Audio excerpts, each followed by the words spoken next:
Welcome to Zian Entertainment.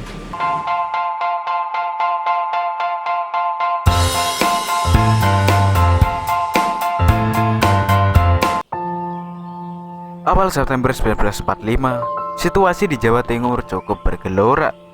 Berbagai insiden terjadi dan seluruh rakyat siap siaga menunggu segala kemungkinan yang terjadi.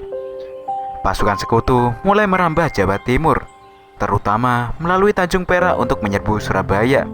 Kondisi semakin memanas ketika rakyat dan BKR setempat bereaksi karena ternyata pasukan sekutu bersekongkol dengan interniran Belanda. Di wilayah lain, di Jawa Timur, beberapa BKR seperti BKR Malang dan Madiun sudah menguasai beberapa perbentengan di daerah Pegunungan Malang dan Madiun.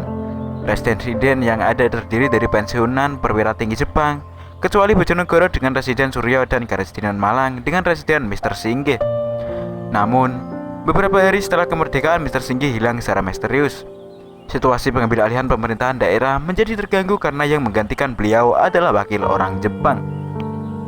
Pertempuran hebat 10 November 1945 sebenarnya adalah rangkaian dari peristiwa yang berawal dari kedua kedatangan Brigade 49 Divisi India ke-23 Tentara Sekutu yang mendarat di Surabaya 25 Oktober 1945 dan dipimpin Brigadir Jenderal AWS Malabi. Pemerintah dan rakyat Indonesia menyambut dengan tangan terbuka. Namun, 27 Oktober 1945, mereka menyerbu penjara untuk membebaskan para perwira sekutu dan pegawai RAPW, Relief of Allied Prisoner of War and Internees, yang ditawan oleh pasukan RI. Akibatnya, pos-pos sekutu di Surabaya diserang oleh rakyat Surabaya. Pemimpin Indonesia memerintahkan gencatan senjata, tapi pihak sekutu ternyata tidak menghormati gencatan senjata, hingga Brigadir Jenderal Malabi tewas dalam insiden yang belum terungkap jelas. Sehari sebelumnya, 9 November 1945, tanpa berunding dulu dengan pemimpin Indonesia, pimpinan tentara sekutu di Surabaya mengeluarkan ultimatum. Padahal sudah terjadi kesepakatan yang membuahkan kontak komite panitia penghubung antara sekutu dan pemerintah RI. Pihak sekutu mengultimatum dengan perintah agar pemimpinan dan rakyat yang bersenjata harus lapor, menyerahkan senjata dan mengangkat tangan di atas kepala dengan batas waktu sampai pukul 6 waktu Indonesia Barat, tanggal 10 November 1945. Rakyat melawan pecahlah pertempuran kota Surabaya. Pasukan sekutu berkekuatan hampir 10 hingga 15 ribu orang, lebih dari satu divisi infanteri, divisi India ke-5, dan sisa Brigade Malabi. Mereka didukung oleh meriam-meriam kapal penjelajah Sussex, kapal perusak, dan pesawat-pesawat Mosquito dan Thunderbolt. RAF Angkatan Udara Inggris. Pertempuran tidak sebanyak ini ternyata berlangsung hingga awal Desember 1945.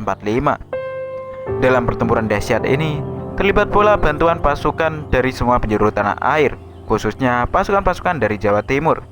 Dari wilayah Karesidenan Malang, Probolinggo, Bondowoso, Pasuruan, Lumajang, dan Malang bergantian berangkatan secara bergelombang. Pasukan yang telah cukup lama di garis depan kembali ke markas-markas komando untuk digantikan yang lain. Mereka kembali dan berbagi pengalaman untuk membangkitkan semangat perjuangan. Resimen 38 Malang, Kompi Sofirudin adalah kopi pertama yang diberangkatkan ke front pertempuran Surabaya, dan Kopi Untung dari Resimen Bondowoso. Dari Probolinggo, Kompi Usadi yang merupakan pasukan inti mantan Heihu dan Peta. Dalam pertempuran Surabaya, Kompi ini kehilangan komandannya. Gelombang selanjutnya, arek-arek Probolinggo diberangkatkan ke front Surabaya yang terdiri dari BKR dan laskar-laskar yang berasal dari BPRI, Pesindo, Hizbullah, Sabilillah, dan lain-lain, serta kumpulan pemuda yang tergabung dalam satuan bersenjata. Pasukan Lumajang yang ikut bertempur di front Surabaya tidak hanya dari BKR TKR saja, tetapi juga melibatkan badan-badan perjuangan dan kelaskaran yang ada. Selanjutnya dari Malang, pasukan Kompi 3 Batalion 3 dipimpin Mayor DRH Suwondo dan Komandan Kopi Kapten Muhammad Bakri. Telah gugur dan hilang beberapa prajuritnya di daerah gagal, termasuk Komandan Peleton Letnan Juari yang kemudian digantikan Letda Imam Supardi dan berkonsolidasi di Kecamatan Porong dan bertugas di daerah pertahanan pantai di Bangil. Di Malang pun secara spontan dibentuk pasukan-pasukan Polri untuk ikut bertempur di Surabaya, dan banyak pelajar-pelajar SMTP dan SMTA ikut menggabungkan diri. Mereka ikut bertempur mati-matian, kemudian bernaung di bawah Kompol 2 Moh Yasin, serta mundur dan membuat benteng pertahanan di daerah Buduran dan Krian. Panglima Divisi Untung Suropati, Maijen Imam Sujal, menghibur dan membawa serta alim ulama Karesiden Malang ke front Surabaya dan membuahkan dampak psikologis yang memperkuat semangat perjuangan. Di front pertempuran dahsyat Surabaya, gugur beribu-ribu pejuang RI sebagai pahlawan bangsa. Di antaranya tidak dikenal jati dirinya dan dikebumikan sebagai pahlawan tak dikenal. Zian Entertainment, terima kasih dan sampai jumpa.